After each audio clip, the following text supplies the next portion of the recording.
A human dreadnought unsealed. The galaxy knew its mistake the second it woke. The transmission light was on, but the field commander had stopped talking. Vithrak had been in the inner bay for 40 seconds. Her channel was open. The telemetry on Velan's tactical display showed her suit reading normal, temperature, pressure, heart rate, all of it within standard parameters. She was alive. She was standing still. She was not transmitting. In 290 years, no human dreadnought had been unsealed. The galaxy had been comfortable with that number. It was about to become uncomfortable with what came next. Velan waited at his command post aboard the *Gethani Precedent *, 12 kilometers above the dead moon's surface. He had 7 fingers on his left hand and 6 on his right, a common variation in his species, nothing remarkable, and all 13 were moving across the top of his console in the slow, rolling pattern that his staff had learned to read as patience. He was not impatient. He had signed 9 charters. He had overseen 4 territorial incorporations and 1 formal boundary settlement that had taken 11 years to complete. He understood waiting. "Field Commander Vithrak," he said. The channel stayed open. Nothing came back. His fingers kept moving. 40 seconds, 50. His signals officer looked up from her board and then looked back down again without speaking. That was the correct choice. There was nothing useful to say yet. At 60 seconds he tried again. "Vithrak, status." "Static." Then flat, professional. The same voice she used when she filed fuel consumption reports at end of watch. 4 words arrived. "Get out of here." The amber light had been on for 290 years. This is the thing the conclave would later argue about in closed session.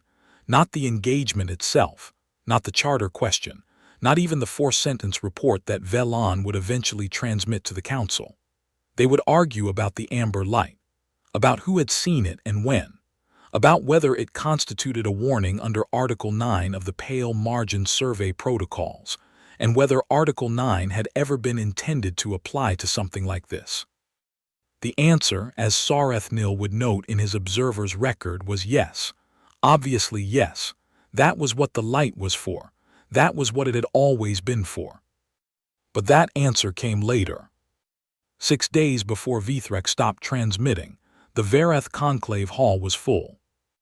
Sarathnil had been watching conclave sessions for 900 years.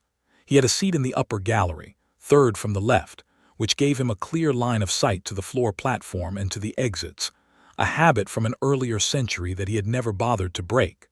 The hall smelled the way it always smelled: compressed basalt, cold air, 14,000 years of recycled breath turned dry and flat by the ventilation system. The amber institutional lighting ran in strips along the ceiling arches. It was the same amber as always. He ran the tip of his stylus across his lower lip. The bone was smooth there, except for one hairline crack his thumb had found automatically for the last 600 years. He had been holding the same stylus since the Keth Accords, which was a long time, which meant nothing in particular. The vote was being called. On the floor platform, Velan of the Gethani Continuance stood at the speaker's position in his formal institutional colors, dark gray, silver trim, the continuance seal on his left shoulder, and waited. He did not look at the gallery. He never did. Floor speakers rarely did. The gallery was for observers, not participants, and Velan was a man who understood the difference between the two. Sarathnil watched him. Charter Proposal 7119B, the session recorder announced. Pale Margin Survey and Soft Access Rights, Gethani Continuance, initial term of 12 years with renewal provisions, all in favor. The count moved around the chamber. Raised hands, small lights, voice confirmations from the remote delegates. Sarathnil did not count along. He did not need to. He could feel it in the room the way you could feel the end of a conversation before anyone said goodbye. 31. Against 2.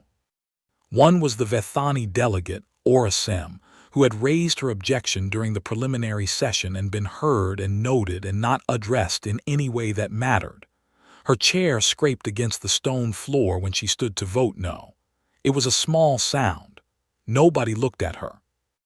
The other no vote was Sarathnil's own institution, the Pethani Observer Compact, which held exactly one non-binding procedural seat and had not changed the outcome of a conclave vote in 400 years.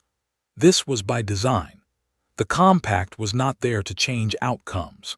It was there to watch and to record, and Sarathnil understood the difference between those two things and Velan in a way that was not personal. It was simply accurate. 31-2, the charter passed. Velan nodded once, the way he always did, a small motion, economical, the acknowledgement of a result rather than a celebration of it, and stepped back from the platform. Sarathnil ran the stylus across his lip one more time. Then he sent one transmission. 6 words. No header, no institutional seal. He had sent it before or something like it, the same 6 words, the same frequency, different names in the address field over the decades. The current name had been there for 26 years, which was not very long by Sarathnil's accounting. It will not always be quiet. He filed it under non-actionable in his own records. He expected it to land in the same file on the other end. He sent it anyway. He had been sending the same words to the same outpost for 60 years, different officers receiving them, most of them probably wondering why a Pethani observer with a 900-year tenure thought it was useful to send 6-word warnings to a posting that had never triggered a single incident since its founding. The answer was simple, because it would not always be quiet. That was not a guess. That was what the posting was for. Redoubt Station had 4 decks, no name on the conclave registry, no flag on the hull, and no other designation besides the alphanumeric string in the pale margin survey and monitoring file, which was itself classified at a level that required 2 separate authorization chains to access. The supply runs came every 90 days. The personnel rotation was 3 years. The food was the standard contract variety, which was adequate. Commander Esov had been there for 26 years. This was unusual. The standard rotation was 3 years and most people took it. The posting was quiet, professionally uneventful and genuinely remote, and most people reached the end of 3 years with a polite but complete readiness to go somewhere else. Esov had simply never asked for a rotation. Nobody had pressed the issue. She was present, she was thorough, and the quarterly readiness forms came in on time, every time, formatted correctly. Her desk was gray composite, standard issue, with a small section along the upper right edge where she kept a single pen. Black cap, medium point. It had been there since her 2nd year. She had used it twice, once to sign the original posting acknowledgement, and once to witness the transfer paperwork when her last second-in-command rotated out 3 years ago. The pen sat in the corner of the desk, cap on, undisturbed, not like something forgotten, like something placed there deliberately and then not moved. Oren was her current second. He had been there for 18 months. He kept a handwritten log in a small notebook with a red cover, not because it was required, nobody required it, but because he found that writing by hand at the end of each watch cycle helped him think. The notebook had 312 pages. He was on page 312. Ferris ran sensors. He had been there for 2 years and 4 months, which was longer than the standard rotation but shorter than unusual, and he filled his time with crossword puzzles, a small collection of glass beads organized by color on his console shelf, and the meticulous clearing of anomaly flags that came in on the pale margin passive sensor net at irregular intervals, almost always amounting to nothing. He had cleared the 290-day return sweep flag 29 times. The 30th had come in that morning. Year 9, Oren said, looking at the anomaly summary on Ferris's board. Still green, Ferris said and cleared it. Esov made tea before she pulled the annual classification record. This was not written anywhere as a procedure. It was simply what she did. Wake, check the overnight logs, make tea, then sit down with whatever the day's first file was. The tea took 4 minutes. She drank it while she read. The classification record for Asset Reference 7 Arc 9 was the same every year. She had read it 26 times. The original internal designation was on page 3, under historical classification headers, in a font smaller than the body text, and formatted the way that old bureaucratic documents formatted the things they considered settled. Deterrent class, final argument. Not a ship designation, not a weapon classification. An intent category, the kind that existed in old human military documentation before the modern conclave era, when the language was different and the people writing it were not thinking about how it would read to someone from another species 2 centuries later. They were thinking about what they needed it to do. Esav read the phrase. She had read it 26 times. She read it again. She did not change her expression. She turned to page 4. That morning, a data request came in from the archive system, not from Earth Command, not from the Conclave monitoring desk, but from Sarethnil's observer office, which did not have an active data link to Redoubt Station as far as anyone in Esav's chain of command had documented. She pulled the request manifest. It was not a request. It was a forwarded file, a 60-year-old transmission from Sarethnil's own records, addressed to a Commander Penareth, who had run Redoubt Station from year 3 through year 12 of Esav's posting, and who was now retired somewhere warm. 6 words. It will not always be quiet. Filed under non-actionable, date stamped 60 years ago. Esav read it twice. She put it in her own non-actionable file. Then she looked at the address header again, not the recipient's name but the frequency code. It was her personal frequency, not the station's institutional frequency, not the general command channel. Her personal code, which had been assigned to her and only her, and was not in any conclave registry that she was aware of. A Pethani observer with a 900-year tenure had her personal frequency. She looked at that for a moment. Then she got up to refill her tea. Oren's watch report at 600 came in clean. The passive sensor net had returned its standard overnight summary, 11 vessel transits at varying ranges, all of them logged, all of them routine. He wrote the count in his handwritten log and stretched his back and walked to the small galley to get water. The glass bead collection on Ferris's shelf was 3 beads short that day. Ferris was reorganizing by size instead of color, which had been a project he'd mentioned the previous week. The beads clinked softly against the console edge when Ferris moved them. Everything was, in all observable ways, completely normal. At 8:47, the pale margin passive sensor net activated. Not flagged, not alarmed. It was not designed to alarm for this.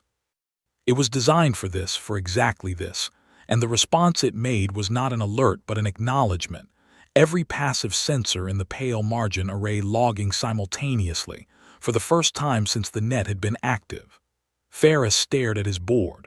Logs were filling, not slowly filling the way a drawer fills when you open it all the way at once. He did not clear them. He had been clearing flags for 2 years. These were not flags, these were something else. Oren, he said. Oren came over and looked at the board. Neither of them said anything for a moment. I'm going to get the commander, Oren said. The vessel count was 43. Charter stamp dated 6 days ago. Conclave Session 7119B, Survey and Soft Access Rights, Pale Margin Zone.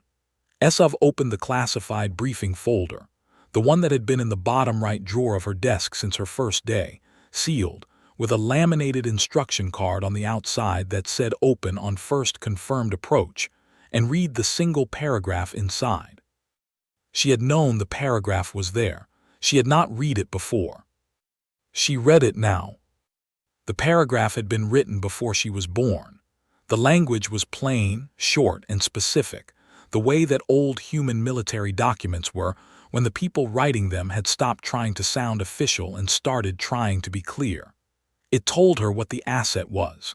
It told her what the asset was for. It told her what her authority was and what it was not, and under what conditions the one became the other. She read it once. She did not reach for the pen.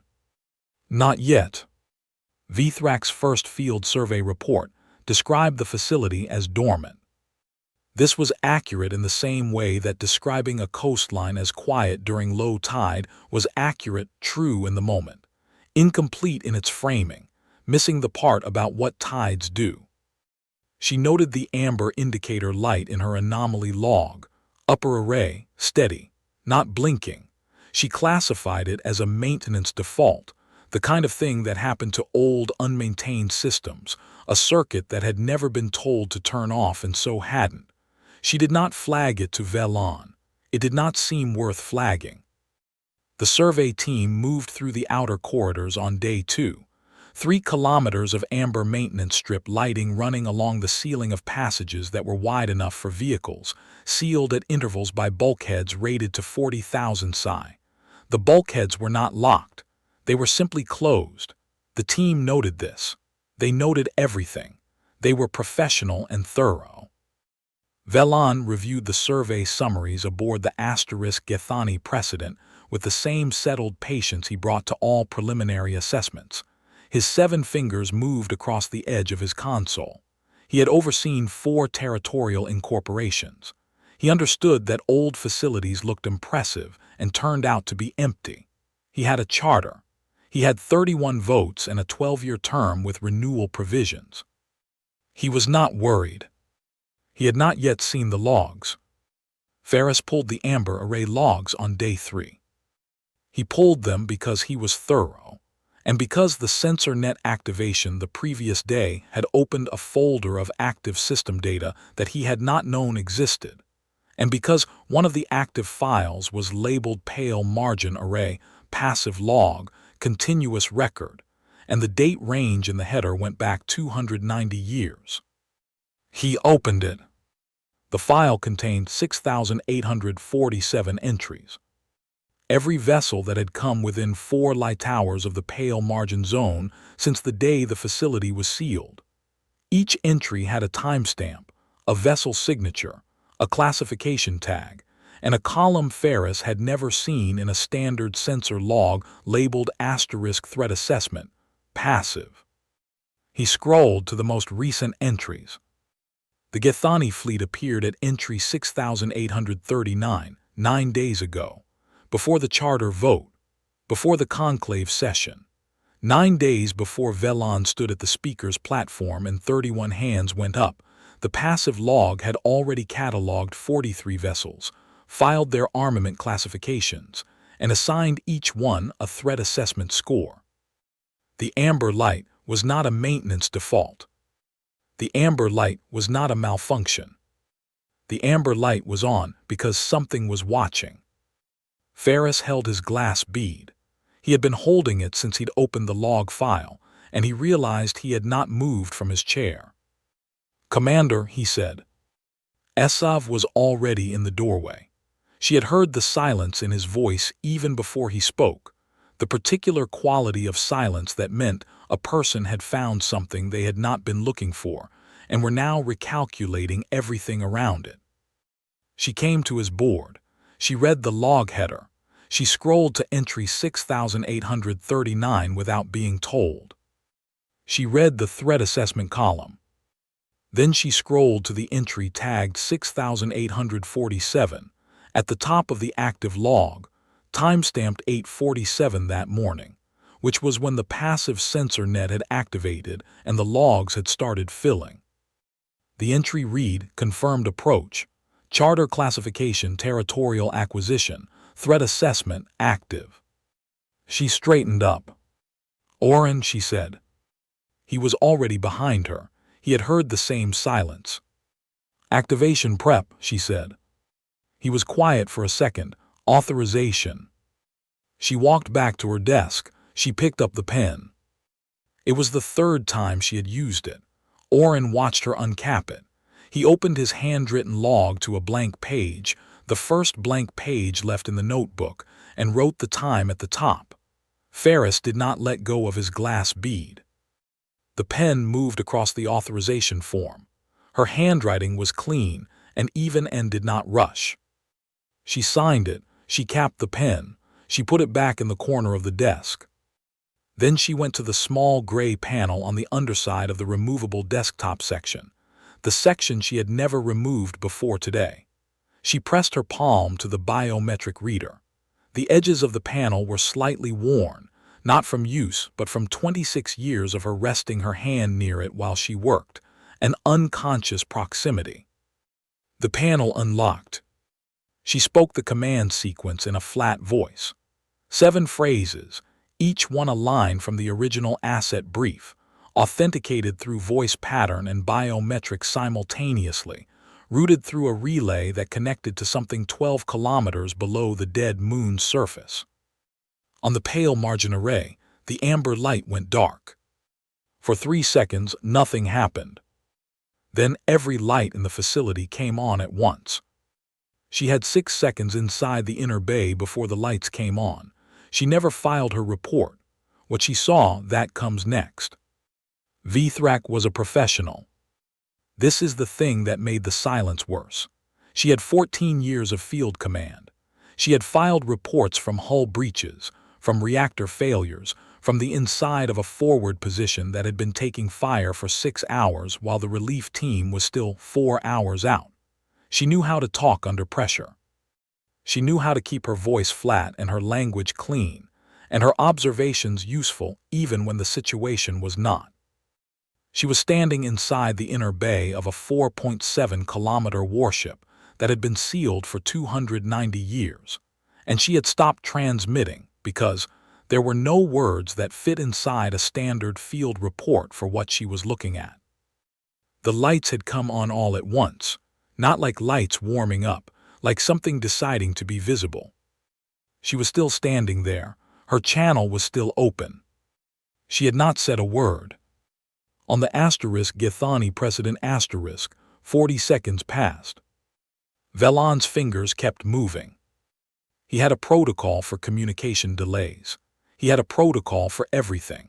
He followed them without agitation because protocols were the product of institutional experience, which was the product of time, which was the one thing the Githani continuance had more of than almost any other body in the conclave. 1,800 years of territorial administration, 9 charters, procedures for every category of delay. He had no procedure for this. 50 seconds, 60. He requested a status report. The channel was open. Nothing came back. He requested again. Static, not dead static, but live static, an open channel that was receiving and transmitting and simply had no voice in it. Then the 4 words arrived, flat, the same register she used when she filed fuel consumption reports, the same tone as always. Get out of here. Velan's fingers went still. At Redoubt Station, Oren said, Commander, her transmission just ended. Esav was already writing the incident report, by hand on paper, with the pen she had just used for the 3rd time in 26 years. She did not look up. Log it, she said. The incident report form had 3 pages. She was on the first page. Her handwriting was even and unhurried. Oren stood for a moment and then went back to his station and logged it. Ferris held his glass bead. Velan ordered the engagement at 12:03 station time. Not quickly. He took 11 minutes between the end of Vithrak's transmission and the order. Those 11 minutes were not indecision. Velan was not a man who used 11 minutes to decide. He used them to think through what the 4 words meant, and what they implied, and whether they constituted a threat or a warning or something else. And he concluded that they constituted an error in judgment by a field commander who had been startled by old infrastructure, and had momentarily lost her professional footing. He had a charter. The charter had been voted on by 31 of 33 conclave members. The facility was old and had been dormant for 290 years, and had no active military classification under the current Conclave registry. He gave the order. His 4 continuance-class heavy platforms moved to firing position around the Moon's orbital perimeter. They were good platforms, well-maintained, crew-experienced, designed to engage capital-class vessels. They had done it before. Not often, but the record was there. Velon watched the targeting system's arm on his tactical display with the detached, professional interest of a man watching something he understood work the way it was designed to work. He expected a response communication. He expected an official protest, and possibly an escalation to the Conclave dispute channel, and eventually a revised boundary agreement that would take a few years to finalize. He had done that before too. His fingers were moving again. They filed the charter. They landed the survey team. They ordered the platforms to arm. Each step was proper. Each step was documented. Each step was the natural next step in a process that had worked 9 times before, across 4 territorial incorporations and 1 formal boundary settlement. And the fact that those steps had worked 9 times was the very reason none of them saw what was coming. At Redoubt Station, Oren said, "Commander, the platforms are arming." Asav turned to page 2 of the incident report. Inside the Moon, the interlocutor did not come out of the bay. It did not send a communication. It did not broadcast a warning. It did not move its running lights or charge its exterior arrays in the visible spectrum, or do any of the things that a ship preparing to engage usually did. It sat inside the dead rock of the pale margin Moon, and it ran a confirmation pass. 9 seconds. Not because the systems were slow. The targeting and firing systems of a deterrent-class final argument vessel were not slow. The confirmation pass took 9 seconds because the confirmation pass was checking 6,847 sensor log entries against 3 criteria: armament classification, approach vector, and threat assessment score, and verifying that the vessel grouping now in orbital position matched what had been logged, classified, and assessed 9 days ago. On the morning the fleet entered the pale margin sensor range, and the passive net began tracking them. The interlocutor had not been making a decision. It had been confirming one. It had made the decision 9 days ago. Here is what the log showed and what Ferris understood, sitting at his board, not letting go of his glass bead. Entry 6,839. 9 days prior, 43 vessels. Armament class, heavy engagement, 4 platforms rated for capital class targeting. Approach vector, direct, pale margin zone, survey standard. Threat assessment, active, pending confirmation. 6,839 earlier entries, going back 290 years, had been assessed passive or transit or non-approach. Those vessels had passed through the sensor range and moved on and been logged and never triggered the next column. Entry 6,847 was the one that filled the next column. It was filled at the moment the platforms moved to firing position. The interlocutor had been waiting for that moment since day 9. Since before the charter vote. Since before the conclave session. Since before Velon put on his formal institutional colors and stood at the speaker's platform and watched 31 hands go up. A dormant asset. A waiting asset. A final argument that had been patient for 290 years and had just been given the last thing it needed, a reason. Oren poured water from the station dispenser. It made the usual sound, the low hiss and then the fill, same as every time. He did not drink it. He stood with the cup in both hands and did not move. Ferris checked the time on the station clock. He logged it in his handwritten notes, separate from the official record, the way he logged everything. The number went next to the log entry on page 312 of Oren's notebook, which Ferris had borrowed and which he would return. The station clock read 12:11. Sorath Nil was in the gallery. Not the Verath Hall gallery, a smaller observation room off the conclave's secondary monitoring wing, where observers with active watch designations could access the pale margin sensor net relay in real time. He had requested access 8 days ago, before the charter vote, before the survey team landed, before Velan's platforms took their positions. He had the stylus in his hand. He ran it across his lower lip. He did not speak. Back inside the pale margin, the 9-second confirmation pass completed. No warning signal, no open channel, no time for what Velan thought was coming next. The firing solutions ran in parallel, two simultaneous, not sequential, because sequential targeting gave capital-class vessels 9 seconds to respond, and the design brief had specified that this was 9 seconds too many.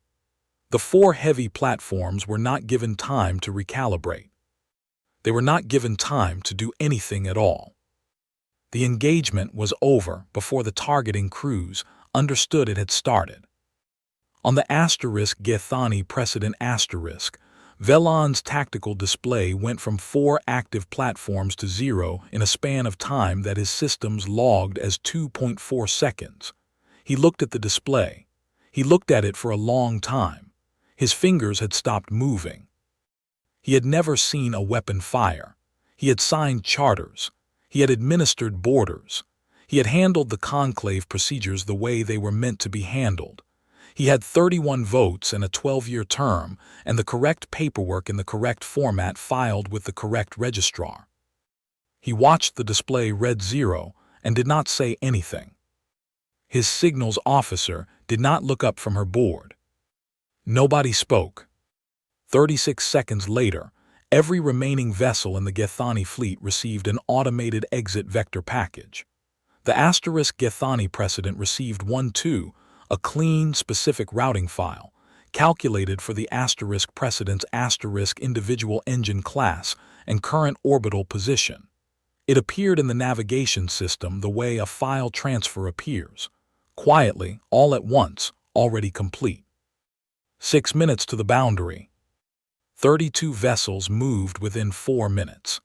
They moved the way professional crews move when the navigation system already has the route, and the route is the right choice, and everyone aboard has just watched 4 heavy platforms become nothing.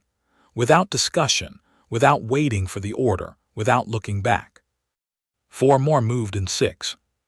3 did not move. 3 vessels shifted course and moved toward the facility. The second sequence took 6 seconds. 36 vessels crossed the boundary. The *Gethani precedent crossed with them. The interlocutor's running lights went off, not dimmed, off, like something deciding it no longer needed to be visible. The *Gethani precedent crossed the boundary intact. This was not an accident. The precedent had been tracked from the moment it entered the sensor range. It appeared in the log as entry 6839A, flagged separately, command vessel, 12 kilometers above the moon's surface, not part of the orbital platform configuration. It had been in the firing solution and removed from it. Velan was not targeted. Velan was meant to leave. At Redoubt Station, Oren said, "Engagement complete." Esav did not look up from the incident report. She turned to page 3. There was one line on page 3. She wrote it. She read it back once. She set the pen down without capping it, which was the only thing she did that she had not intended to do, and she looked at the line for a moment, and then she capped the pen and put it back in the corner of the desk. The line was there. The report had 3 pages now. She did not say what the line was. The pale margin sensor net returned to its 290-day passive cycle. The amber array came back on. Ferris stared at it on his board, not the event log which was still open, but the live feed, showing the amber indicator holding steady on the upper array of the dead moon.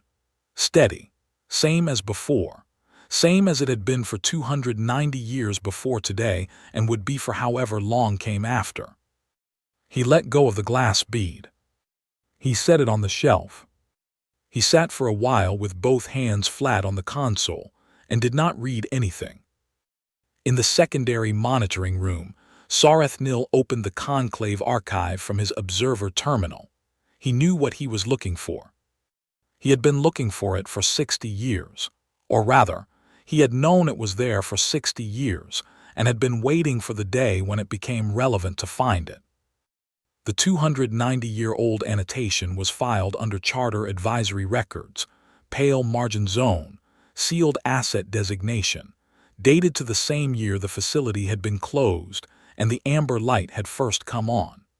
It was a response to a formal conclave inquiry about the purpose of the asset and whether activation was considered a realistic scenario. The annotation read, "They asked us if we thought this would ever be necessary. We said, ask us again in 3 centuries. Dated to the month." Sarathnil read it. He set the stylus down on the gallery rail. He had been holding it for 600 years, through the Keth Accords, through the border revision sessions, through the 14 different administrations that had cycled through the conclave chamber in that time, through every vote he had watched from his gallery seat with the stylus running across his lip, and the patient distance of someone who had already resolved most things. He set it down. It rested on the rail, the hairline crack faced up. The record had already made itself. His predecessor had promised 3 centuries ago that it would. It had. He did not pick the stylus back up. Velon's transmission to the council arrived 12 hours after the boundary crossing. It was 4 sentences. He sent it once. They requested a full briefing. He sent the same 4 sentences again, unchanged. There was no 5th sentence. He did not attend the conclave hearing that was scheduled for the following month. He submitted no additional paperwork. He had nothing to note. He had signed 9 charters. The 10th was not going to be submitted. He did not attend the hearing. He did not have a 6th sentence to send. He did not come back. Esav's incident report was classified, forwarded to the conclave, and archived under Asset Activation Events, Pale Margin, Single Occurrence. The folder had been created when the facility was sealed. It had been empty for 290 years. Her report was the only document in it. The new quarterly readiness form came in at 900 the following morning, same as always, routed from Earth Command scheduling system, formatted correctly, 4 pages. Esav sat down at her desk, pulled up the form on her terminal and filled it in. It took 4 minutes. The fields were the same as the last form and the form before that. Personnel count, system status, asset operational readiness, incident summary for the quarter. Page 3, field 6, asset status. Last quarter she had written asterisk dormant, no change. The same answer she had written for 26 years. She wrote something different. She saved the form and sent it. The pen went back in the corner of the desk, cap on, undisturbed in the same spot it had always been. She stood up. She was going to get tea.